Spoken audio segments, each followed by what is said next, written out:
Bueno, ¿qué tal, Iglesia? ¿Cómo estáis? Bien, bien. Muy bien, pues yo también bien. Antes de nada, avisar que he tenido que llevar a mi padre a las 4 de la mañana al aeropuerto. O sea que si digo cualquier tontería, por favor me las perdonáis, porque no he dormido nada hoy. Menos que tienes excusa. Tengo excusa para decir todas las herejías que pueda y quiera aquí y me dé tiempo de decir. Ok, pues vamos a estar viendo parte de la serie de ensayo de estrés. El capítulo 3 de Primera de Juan, la última parte del capítulo. Si os acordáis, esta predicación, la previa de esta predicación, la hizo Johnny, nuestro querido Johnny. Y ahora tú vienes a correr.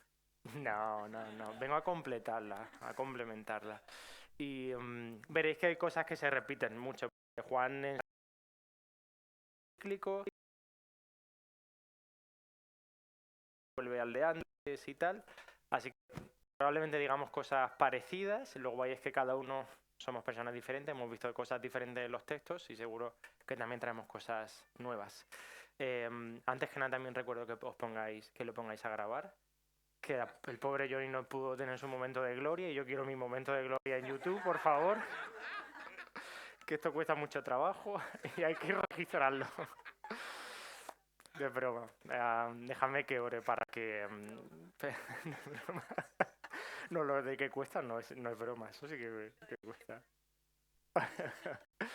Pues déjame que ore para que podamos recibir esto con corazones abiertos. Sí, Dios, y gracias porque...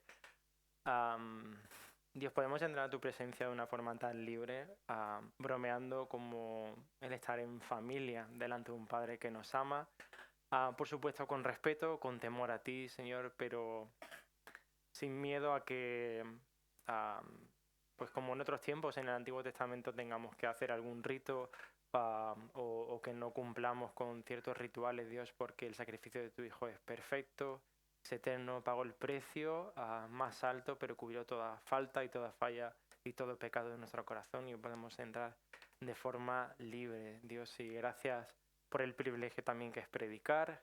Te pido que me uses como un instrumento tuyo, que hables lo que quieras decir a esta iglesia, así como hablaste en Las Rozas, que preparen nuestros corazones para recibir lo que tú quieras decir. Gracias por Nico y el equipo de alabanza, como ya ha estado trabajando y tu espíritu va moviéndose aquí, Señor. Y pues que esta palabra que se va a predicar hoy caiga en buena tierra y pueda dar fruto al 100%, Dios. En el nombre de Jesús, amén. Amén. Pues vamos a ver y a leer juntos Primera de Juan 3, del 11 al 24. Lo vamos a proyectar en pantalla y si me queréis acompañar, esto está en la nueva versión internacional, pero si sois de otras versiones, pues también podréis encontrarlo en otras versiones. Os doy unos segunditos para que lo podáis buscar.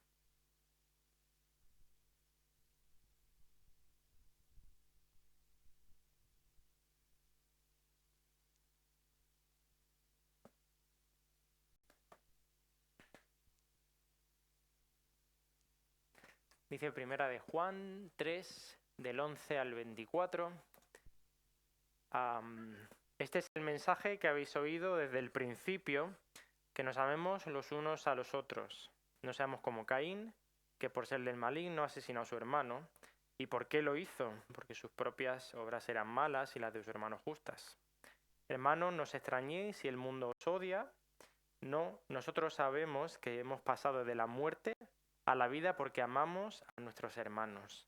El que no ama permanece en la muerte. Todo el que odia a su hermano es un asesino y sabes que ningún asesino permanece en la vida eterna. Y en esto conocemos lo que es el amor, en que Jesucristo entregó su vida por nosotros. Así también nosotros debemos entregar la vida por nuestros hermanos.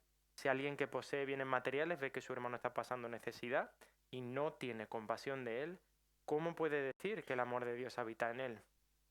Queridos hijos, no amemos de palabra ni de labios para afuera, sino con hechos y de verdad.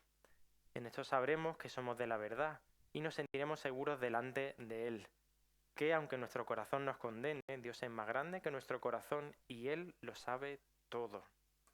Queridos hermanos, si el corazón no nos condena, tenemos confianza delante de Dios y recibimos todo lo que pedimos porque obedecemos sus mandamientos y hacemos lo que le agrada. Y este es su mandamiento, que creamos en el nombre de su Hijo Jesucristo y que nos amemos los unos a los otros, pues así lo ha dispuesto. El que obedece sus mandamientos permanece en Dios y Dios en él. ¿Cómo sabemos que Él permanece en nosotros? Por el Espíritu que nos dio. Y he titulado este mensaje ¿Cómo sé que soy cristiano? Pero esto es una pregunta lícita que todos en algún momento de nuestra vida cristiana nos hemos hecho. ¿Cómo sé yo de verdad que soy cristiano? Estas dudas que nos entran de ¿iré al cielo algún día? Dios, ¿me puedes dar alguna respuesta, por favor? Y estoy seguro que la Biblia da muchas evidencias de cómo debería mostrarse un cristiano, pero aquí Juan trata dos evidencias que vamos a ver un poco más adelante. Y me gustaría decir que esto que vamos a ver hoy no es lo que hace a una persona ser cristiano. Eso sabemos que es creer en el sacrificio de Jesús, creer en su muerte, en su resurrección, declararlo como nuestro Señor y Salvador de nuestra vida. Pero lo que vamos a ver aquí son evidencias que debería una persona que se dice ser cristiano, evidencias que debería mostrar. Así que os lanzo la pregunta: ¿cómo podemos decir que una persona es cristiana? No es retórica. Quiero... Muy bien, han estado atentos al texto. Pues una cosa... Estaba en amarillo. ¿Por qué será que estaba en amarillo? Pues una de las evidencias que habla Juan es porque amamos a nuestros hermanos, pero bueno, que hayamos encontrado en el texto u otras. ¿Cómo podríamos decir que una persona tiene evidencias de ser cristiano? Por su fruto. Muy bien, gracias Johnny, por su fruto los conoceréis, dice la Biblia. La obediencia, muy bien, gracias Pierre, esto es otra de las cosas que habla el texto. La obediencia es otro de las evidencias que nos da el decir que somos cristianos. El amor, muy bien. La fe, ¿vale? Estoy seguro de que si investigamos en la Biblia hay muchas más evidencias, pero como decía aquí Juan, da dos evidencias. Estas dos evidencias que ya la hemos nombrado es primero la obediencia y la segunda es el amor a nuestros hermanos. Y si bien es cierto que la primera no la desarrolla tanto, no quería perder la oportunidad de dar unas pinceladas sobre lo que dice Juan de la obediencia y ponerlo un poquito en el contexto para que no perdamos el contexto de toda la carta que hemos ido viendo, sobre qué habla de la obediencia y un poco las cosquillas que le busca a esta gente que eran los gnósticos. No sé si os acordáis de ellos, ahora los veremos otra vez. Y la segunda evidencia sí que profundiza un poquito más y nosotros vamos a profundizar también un poco más sobre el amor a nuestros hermanos. Pues como decía, la primera evidencia es la obediencia. ¿Y qué dice Juan de la obediencia? Bueno, pues yo creo que una de las primeras características de la obediencia se contrapone a estas herejías que los gnósticos querían introducir en la iglesia. Si os acordáis, esta gente de los gnósticos, Kevin lo nombró allá hace varios meses cuando empezamos estas cartas, pues eran una gente hereje que quería meter ciertas herejías en la iglesia, que incluso parece por el contexto de la carta que habían formado durante un tiempo parte de esta iglesia y habían salido de las iglesias de Asia Menor. Y unos u otros o nombraba o decían que Jesús era humano, otros 100% humano, otros decían que Jesús nunca pudo ser humano, sino que era 100% Dios. Entonces ponían en duda o la humanidad o la deidad de Jesús. Y además, una de las cosas fuertes que nombraban uno de los grupos más radicales es que las personas tenían que adquirir todo tipo de conocimiento. Y eso es como llegar al conocimiento superior o a la espiritualidad máxima que podía llegar una persona, era a través de la adquisición de conocimiento. Y para adquirir este conocimiento tenías como que escarbar en los textos y buscar un poco el sentido místico de las cosas y de los textos, así como un poco hippielandia. Y yo creo que Juan, frente a este mensaje místico que nombraba a los gnósticos, Juan dice dos verdades súper sencillas. Mira, si tú dices que eres cristiano, vas a obedecer la voluntad de Dios y vas a amar a tus hermanos. No hay sentido místico del texto, no hay palabras mágicas que pueda decir. Son dos evidencias súper claras. Tú vas a querer obedecer la voluntad de Dios y vas a amar a tus hermanos. Otra característica de la obediencia es la permanencia. Y si nos acordamos, en el capítulo 2, en algún momento vimos que estas personas, decía Juan, que habían salido de nosotros, o sea, habían salido de la iglesia, o sea, habían formado parte de la iglesia, pero en el cuanto las cosas empezaron a ponerse un poco difíciles, o las cosas no iban como a ellos les gustaban, o la gente no afirmaba lo que ellos afirmaban, salían. Y yo creo que eso es una característica que no obedece a la obediencia. La obediencia, o un cristiano no debería mostrar una evidencia temporal o una evidencia de picos altos y bajos. No es que yo quiero algo y como lo deseo tantísimo, obedezco durante un momento, cuando llevo esperando varios meses Dios no me los da, caigo porque ya me aburro o me canso de orar a Dios y depender de Él, y entonces ya en ese momento no tengo obediencia, pero cuando me veo en el fango después de un tiempo, vuelvo a orar a Dios y obedezco. Y ese tipo de montaña rusa yo no creo que esté no sea verdaderamente la obediencia. El deseo de tu corazón que tenemos como cristianos de obedecer la voluntad de Dios es permanente. Y aquí no entro mucho en detalles, no entro en si pecamos o no pecamos. Juan precisamente dice en otros capítulos, si hemos pecado, abogado tenemos para con el Padre, y no estamos hablando de no caer o no pecar en ningún momento, pero desde luego tu vida tendría que mostrar símbolos de obediencia permanente a Dios, un deseo en tu corazón de querer obedecer la voluntad de Dios. Y como decía, esta gente mística, estos gnósticos, dividían las personas en dos tipos de personas. Los seres humanos espirituales, que eran esas personas que podían llegar a adquirir este conocimiento místico y pues el sentido de los textos escondidos. Y las personas que no tenían tiempo o que no tenían suficiente conocimiento para llegar a este conocimiento místico de los textos los denominaban seres humanos materiales, como de segunda clase, ¿no?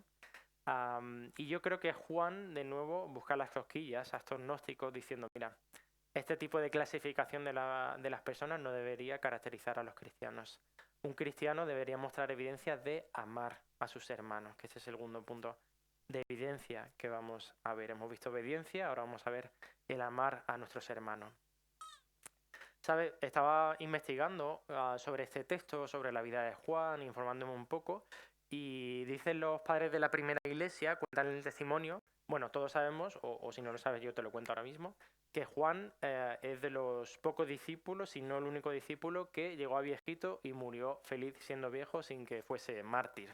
Entonces, imaginaos que cuando conquistan Jerusalén, Juan tiene que emigrar, parece que se va a Éfeso. En Éfeso precisamente se cree que escribe esa carta a las iglesias de Asia Menor. Y entonces pues a Juan lo invitaban, ¿no? A las iglesias. Imagino que aquí invitamos, no sé, ¿cuál es vuestro predicador así favorito? Abraham, gracias. Pues ya me habéis invitado. Kevin, Eduardo, Tania, Lilo, Johnny, Nico, no sé. Cualquiera que sea vuestro favorito, porque estoy seguro que vuestro favorito está en esta iglesia, no va a estar en otra, obviamente. Pues imaginaos que yo llego y mi mensaje, y esto es lo que hacía Juan y yo flipé con esto, llego aquí y, bueno, Juan, cuéntame de Dios, cuéntame de Jesús, cuéntame cómo se levantaba Jesús, que era lo primero que hacía en la mañana, cómo amaba a la gente que no conocía, cómo amaba a la gente que conocía, cómo fue ese momento en el que Jesús lavó los pies. Yo sé que Juan te cuente millones de historias que tendría con Jesús, y simplemente lo que Juan llegaba a hacer en la iglesia es que se ponía aquí enfrente, le ponían una silla así, pues ya estaba viejito, y decía, hijitos, amaos los unos a los otros. Ya puede pasar el grupo de alabanza. O sea, imagínate, ¿vale? Tú esperando que Juan te cuente todas las historias emocionantes que he vivido con Jesús, y Juan resume su mensaje a, hijitos, amaos los unos a los otros. Pero Juan, cuéntame más, seguro que hay mucho más que me tienes que decir.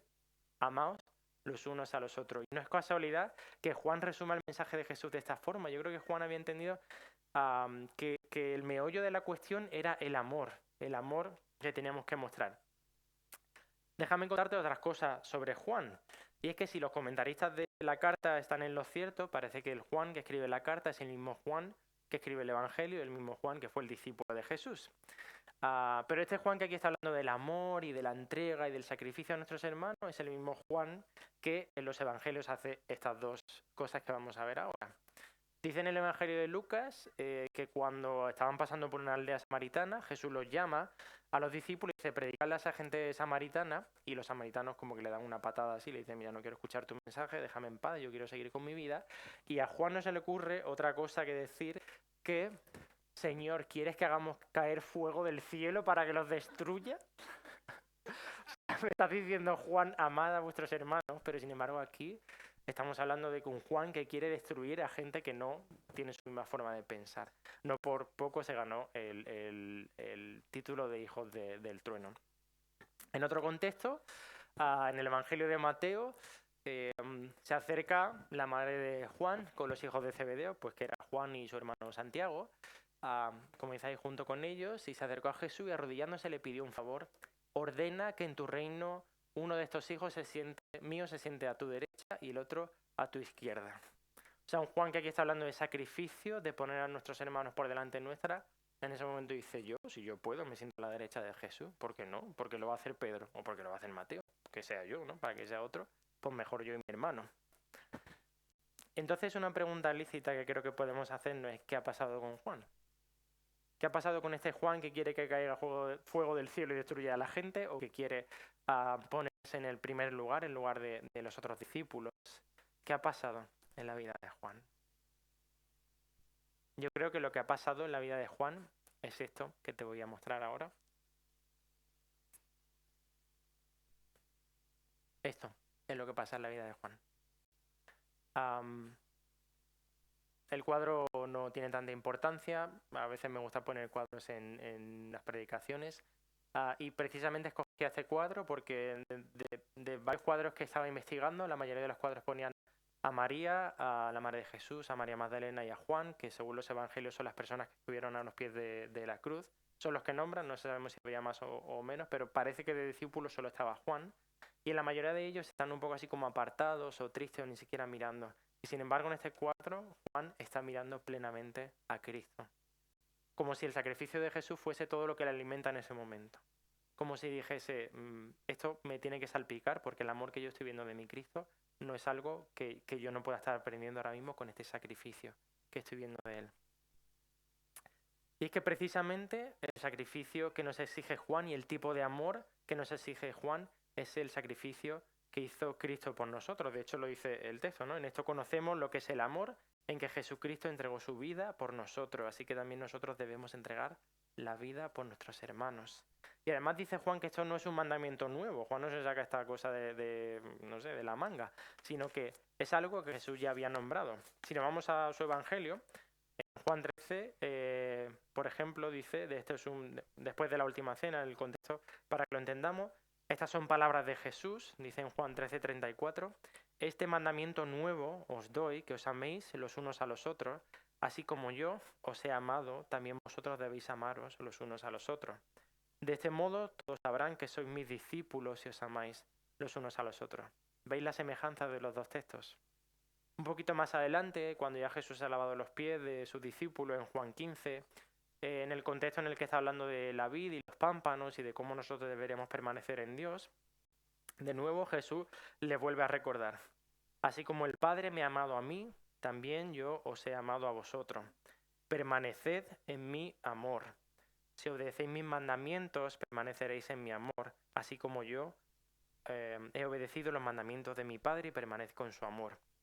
Os he dicho esto para que tengáis mi alegría y vuestra alegría sea completa. Y este es mi mandamiento, que os améis los unos a los otros como yo os he amado. Nadie tiene más amor más grande que el dar la vida por sus amigos. Lo que nos está pidiendo Cristo aquí no es algo que Él no haya hecho antes o que no fuese a hacer en estos textos. Cristo se entregó por nosotros completamente. No retuvo ni un poquito de su persona. Y este es el mismo estándar que Juan nos está poniendo. Y yo te vengo a decir que si tú crees que el amor que Juan nos está pidiendo o el amor que tú deberías tener por los hermanos de tu iglesia es un amor que no te salpica, es un amor que no cuesta, es un amor que no exige sacrificio, es un amor que no duele o que no tienes que limar aspereza, creo que no estamos entendiendo bien el amor que se nos exige. Porque el amor de Cristo, que le pregunten a Cristo si no costó, si no incluyó sacrificio. Gente que le insultaba, gente que le abandonó, amigos suyos que en la propia cruz no estuvieron delante de él, y Cristo entregó todo. Déjame contarte otra cosa sobre los gnósticos que me parece muy curioso, que Juan hable del amor y del tipo de sacrificio que había visto Jesús. Y mira qué sutiles son esta gente de los gnósticos, porque en algún momento incluso nombraban, como decía antes, que Jesús o no era humano o no era divino.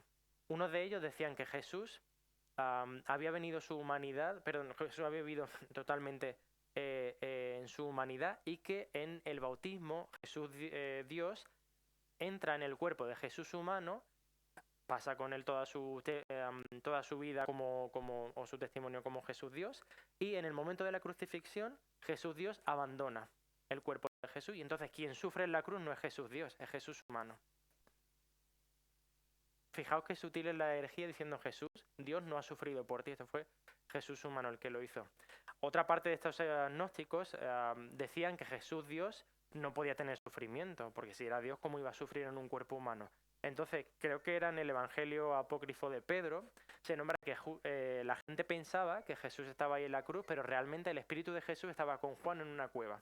Y entonces en el Evangelio se nombra que Jesús le dice a Juan, mira, ahora cuando terminemos esta conversación, la gente te va a decir que yo estaba ahí crucificado, pero no los creas, porque yo realmente estoy aquí contigo. Qué mentira más grande.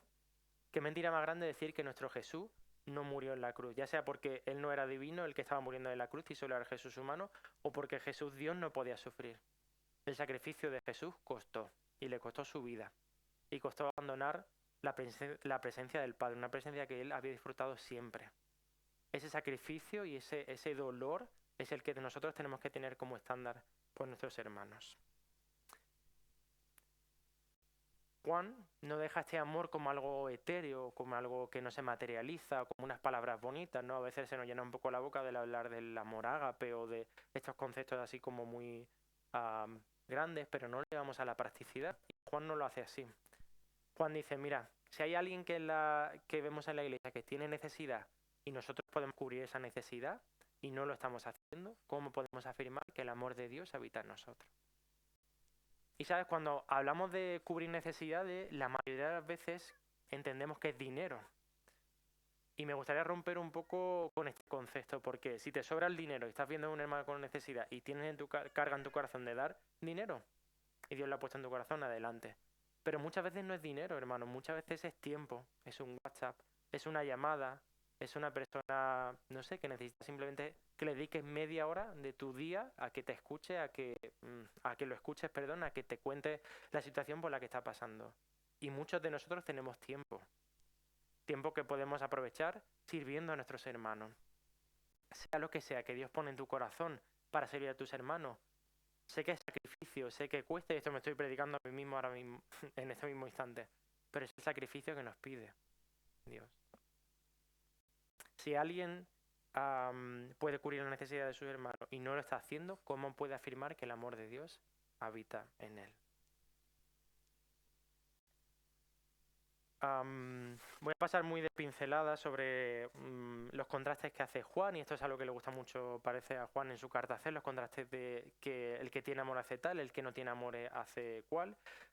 Pero mira lo que dice de la persona que dice que no tiene amor. Dice que la persona que no tiene amor es como Caín, o sea, es un asesino y es una persona que odia a sus hermanos. ¿Vale? Y no voy a profundizar en este texto porque tenemos muy poquito tiempo y podríamos desarrollar otra predicación sobre qué es ser asesino o no, o cómo está relacionando Juan estos conceptos. Pero no hay grises en este concepto. Lo que quiero decirte con esto es que o amas o no amas. Y esto es lo que llega a Juan. O tú amas con amor sacrificial o no puedes decir que el amor de Dios habita en tu corazón. Así que estas son dos evidencias que tendríamos que mostrar como nosotros al decir que somos cristianos. Ya puedes relajarte, si tú muestras estas dos evidencias ya puedes decir seguro cuando te venga esta duda de yo soy cristiano porque obedezco a Dios y amo a mis hermanos. Podemos respirar ya. Pero podríamos dejar el mensaje aquí, yo creo que bueno, pues está bien, ¿no? Ya tenemos estas dos evidencias, genial. Pero déjame contarte en estos 10 minutitos más si me dais las consecuencias de saber que somos hijos de Dios. Hemos visto hasta ahora evidencias que debería mostrar una persona, ahora vamos a ver las consecuencias de ser hijo de Dios. Juan de nuevo habla de dos conceptos sencillos, ¿no? La primera consecuencia es la seguridad o la confianza. La segunda evidencia es que recibimos todo lo que pedimos. Ostras, ¿de verdad? ¿Recibimos todo lo que pedimos? Bueno, pues lo vamos a ver. ¿Qué pides tú? Lego, ha dicho. Lego, me gusta tu petición. Yo también quiero Lego. Vamos a ver si puedes pedir Lego o no. A ver qué dice el texto.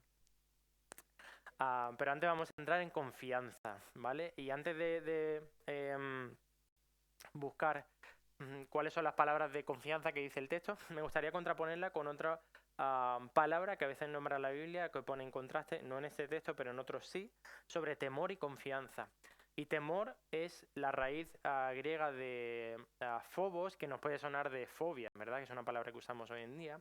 Y cuando se usa esta palabra phobos, habla de una persona que tenía que huir porque su vida apeligraba, ¿vale? Y frente a este contexto de una persona que tiene que huir porque su vida peligra, vemos el contexto de confianza, que la Biblia lo usa de dos maneras, y creo que las dos maneras se pueden aplicar muy bien. La primera manera es cuando una persona iba a juicio y podía convencer al jurado de que su testimonio era verdadero.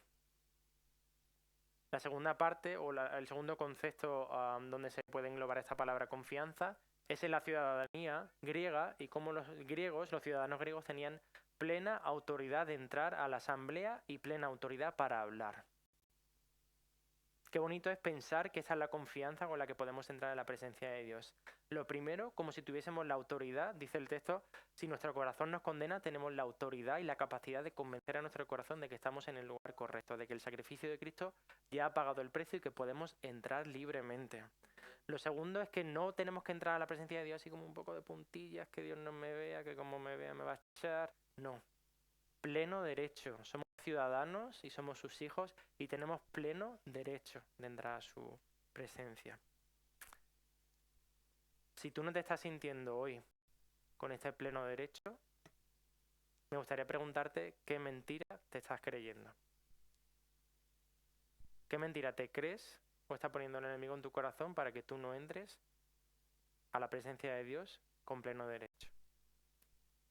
Porque cuando a veces disfrazamos esta falsa humildad de yo no me siento, y yo creo que ahí está un poco el matiz, no me siento digno de entrar a la presencia de Dios.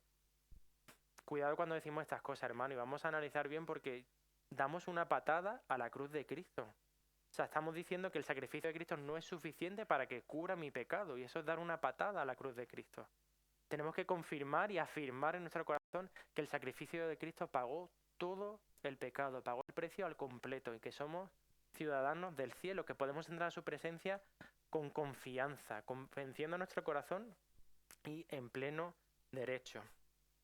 Y si te puedo ayudar a desmentir un poco esta mentira de por qué no tengo que entrar a la presencia de Dios, déjame enseñarte ese concepto que descubrí de Calvino mientras estaba preparando la predicación, que es coram deo, que significa ante la presencia de Dios. Y es que se cuenta que Calvino fue esto como ¿cómo se dice? Como un lema, gracias, que tenía en su vida. Él siempre estaba coram deo, en la presencia de Dios. Yo creo que esto nos puede ayudar un poco a quitar ese momento de, que me voy a poner a hacer mi devocional, que llego a la iglesia y voy a entrar a la presencia de Dios. La presencia de Dios está siempre. Y precisamente este texto dice que Dios lo sabe todo. Dios conoce nuestro corazón y aún así, aún sabiéndolo todo, aún sabiendo el pecado, aún sabiendo las cosas malas que hay en nuestro corazón, Él ya ha pagado el precio. Hermano, estamos siempre corando la presencia de Dios. Y es cierto, me podré decir, pero cuando yo llego a mi devocional o cuando llego a la presencia, bueno, es verdad que te enfocas más a la presencia de Dios, pero la presencia de Dios está siempre, siempre. Y Él nos ha dado acceso siempre a la presencia, a su propia presencia. La segunda consecuencia que me gustaría contarte es que recibimos todo lo que pedimos. A ver, vamos a ver si podemos pedir un Lego o no podemos pedir un Lego. ¿Recibimos todo lo que pedimos? Pues sí, lo dice el texto, por favor, dame un Lego, dame un coche, dame una casa. Recibimos todo lo que pedimos, pero hay ciertos matices que deberíamos leer también, no podemos coger esto y aislarlo. Dice el texto, recibimos todo lo que pedimos porque obedecemos sus mandamientos y hacemos lo que le agrada, es decir, pedimos conforme a su voluntad. Y esto es un matiz sutil, pero cambia nuestro tipo de petición. Michelle y yo llevamos un tiempo pidiendo por una cosa, pero en nuestra familia, y estaba yo dudando sobre cómo pedirla. Y yo decía, Dios, es que yo quiero pedirte por lo que yo quiero que se cumpla, pero me da un poco de cosa acercarme a tu presencia y decir, bueno, Dios, que se haga esto, amén. Y Dios me recordaba el texto de Jesús en el Getsemaní. ¿Cómo oró Jesús? Jesús no esconde su voluntad del Padre, Jesús pide su voluntad. Dios, si puede pasar esta copa de mí, por favor, que pase. Pero ¿qué dice luego? Amén. Que se haga tu voluntad y no la mía. Y escuchando una predicación esta semana que hablaba sobre Ana y sobre la petición que hace Ana sobre su hijo, me gustó mucho lo que decía el predicador. Dice que muchas veces llegamos a la presencia de Dios convirtiendo deseos en necesidades. Entonces, cuando tú haces esto, llegas a la presencia de Dios con la mano cerrada, diciendo: Dios, si no me das esto, yo no te sigo más. Si no me das esto, mi vida cristiana no tiene sentido. Estoy desesperado y me lo tienes que dar. Y esa no es la forma, hermanos, de entrar a la presencia de Dios. Para entrar a la presencia de Dios tenemos que venir con la mano abierta, diciendo: Dios, esta es mi petición, si me la quieres dar, es tu voluntad, y si no me la quieres dar, tu voluntad sigue siendo buena, agradable y perfecta. Dios, esto que tengo es tuyo, y si tú me lo quieres quitar, es tuyo. Y tu voluntad seguirá siendo buena, agradable y perfecta. Yo creo que cuando pedimos así, con la mano abierta, entramos a la presencia de Dios con la mano abierta, es cuando Dios verdaderamente nos da todo lo que pedimos, porque estamos pidiendo conforme a su voluntad. Déjame concluir este mensaje recordándote dos cosas que hemos visto. La primera es que si nos muestras una de estas dos evidencias, a lo mejor necesitas un encuentro con Cristo. Pero tengo buenas noticias para ti. El encuentro con Cristo puede ser ahora mismo. Dios tiene los brazos abiertos a recibirte. Su sacrificio es vigente hoy y lo será siempre. Si quieres encontrarte con Cristo porque tú quieres mostrar estas evidencias de obediencia a su palabra y de amar a los hermanos, hoy es el mejor día que lo puedes hacer. Encuéntrate con Cristo, de verdad, encuéntrate con Cristo. Tu vida va a cambiar a mejor. No significa que tu vida va a ser siempre fácil, pero tu vida te aseguro que va a cambiar a mejor. La segunda cosa que quiero decirte para concluir es que si estamos viniendo a su presencia con duda, con miedo, pensando que Dios nos va a rechazar, que nos va a dar una patada, que no podemos entrar a su presencia o que tenemos que entrar sin que Él se entere de puntilla, no te creas esa mentira del enemigo. Dios ha pagado el precio para que tú puedas entrar con confianza, con pleno derecho. Amén. Pues dejadme, si me permitís, que ore para concluir con estas dos verdades. Y Dios, gracias por pagar el precio por nosotros. Dios, hemos estado hablando en esta predicación de venir a tu presencia con la mano abierta, pero esto de nuevo no es algo que tú no hayas hecho ya por nosotros. Tú nos entregaste a tu Hijo con la mano abierta, tu cosa más preciada que tenías en tu presencia, la entregaste, porque hoy podamos entrar en tu presencia con pleno derecho. Gracias, Señor Jesús, por entregarte por nuestra vida. Gracias porque estas cosas que decían los gnósticos de ti no es absolutamente una mentira. Tú sufriste por nosotros, tú te entregaste todo, tu cuerpo humano y tu cuerpo divino fue entregado ahí en esa cruz por nuestro sacrificio y pagaste el precio más alto que podías pagar porque nosotros hoy pudiésemos entrar a la presencia del Padre y te damos gracias. Señor, te pido que esta palabra haya caído en buena tierra, que haya dado fruto. Si hay alguien que no te conoce esta mañana, Dios, que te puedas revelar en tu amor a Él, que podamos aprender del ejemplo de Jesús para tener obediencia al Padre, para escuchar su voluntad y querer obedecer y para mostrar ese amor sacrificial por nuestros hermanos.